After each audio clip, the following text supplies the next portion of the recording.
আসসালামু আলাইকুম। এবার অনেক ট্রাভেল করলাম।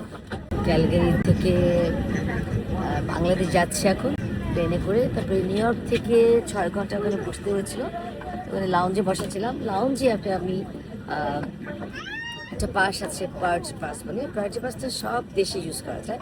ওটাতে লাউঞ্জ হলে ফ্রি ইউজ করা যায়, এটা একটা মজা। আমি প্লেনের মধ্যে বসে বসে এখন কথা বলছি, আমার তো খুব ভালো লাগছে। একটু রেস্ট করতে পারলাম, ওখানে শোয়ার জায়গা আছে, মাসাজের জায়গা আছে। মাসাজের জায়গা কেন বলছি, সারাদিন প্লেনে ক্র্যাম্প হয়ে থাকে হাত পা, তো সে কারণে ওই মাসাজটা খুব দরকার।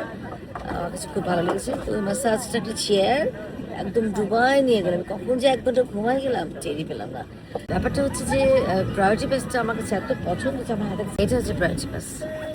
এইটা ঢাকাতে আমার সত্যি কথা এত সুবিধা হয়েছে, অনেক আরাম করতে পেরেছি। অনেকের কাছে এই কার্ডটা আছে, এটা ইউজ জানে না। তো আমি কিন্তু ফুললি ইউজ করেছি। আসার সময় অনেক থেমে থেমে থেকে থেকে আসলাম, কারণ ওখানে ব্যাগ ট্যাগ রাখলে সিকিউর থাকে।